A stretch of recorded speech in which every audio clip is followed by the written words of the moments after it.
terus diulang. Artinya jam terbang juga akan menentukan. Repetition is necessary.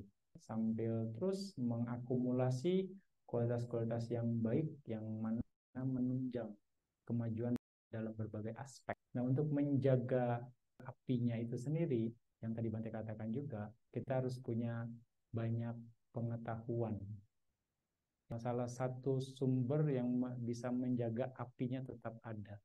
Atas dasar itu kita masih punya keyakinan.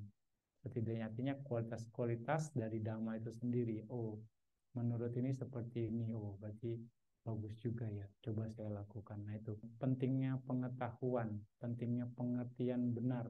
Pengertian benar bisa kita dapat juga dari apa yang kita ketahui dengan baik, dengan jelas. Kira kita mau melakukannya dengan keyakinan. Dasarnya itu. Jadi bukan karena misalnya Bante ngomong begini langsung percaya saja gitu. Nah, itu juga. Tapi dasarnya apa nih Bante bicara seperti ini, gitu kan? Nah, sumbernya bagaimana? Nah, kira Anda punya pengetahuan atau pengetahuan dari ya guru-guru misalnya menyatakan seperti ini, itu Anda kumpulkan datanya, terus Anda sambil lakukan. Dengan begitu bisa menjaga kualitas sadar kita tetap ada.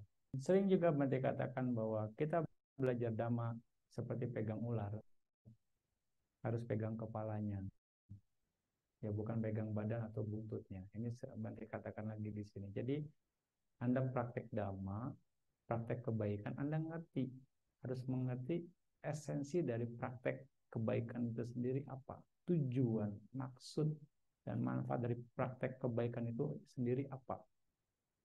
Ya, Bante angkat lagi yang Wea Waca. Wea Waca itu tujuannya adalah melayani pihak lain, bukan melayani diri sendiri. Berarti kan kita sedang merendahkan hati kita sedang menekan ego kita sedang mengendalikan kesombongan kita dengan praktek Wea Waca itu. Sambil kita melayani ya dengan sepenuh hati, dengan metta, sambil kita memupuk metta itu sendiri, memperkuat metta itu sendiri. Nah, dalam berbagai aspek dan pahami tujuannya itu. Jadi bukan jadi misalnya Wea Waca kita jadi sombong. Semua harus ikut saya yang paling benar. Misalnya itu kan bentuk egoisme. Kita harus lihat situasinya dengan baik. Nah, itu pengertian dari belajar dhamma, harus mengerti tujuannya. Kalau enggak, kita akan terjebak karena ketidaktahuan, akhirnya kita nggak dapat manfaat dari apa yang kita lakukan, ya kan? Contohnya juga kayak berdana tujuannya adalah melepas apa? Melepas keserakahan pada saat itu, pada saat berdana, artinya mengendalikan keserakahan kita. Ketika Anda berdana mengharap semoga saya sehat, semoga saya usahanya lancar, semoga anaknya begini begitu karena dana saya.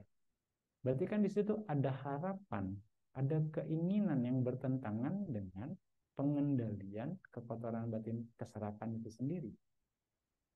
Jadi tujuan berdananya nggak dapat, ya kan? Pelepasannya nggak dapat. Pelepasan keserakahan pada saat itu. Jadi banyak keinginan, dananya satu, keinginannya banyak gitu kan. Nah, jadi kan nggak sinkron gitu kan. Nah, ini nggak selaras dengan tujuan dasarnya, ya kan? Nah, di sini masalahnya. Nah, itu yang juga kita harus pelajari dengan baik, mengerti. Inilah praktek dhamma. Makanya Buddha bicara seperti itu. Ya, ini kita harus dengan penghayatan.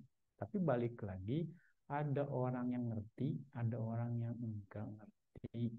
Enggak ngertinya karena enggak tahu atau karena enggak mau tahu. Nah, itu kan.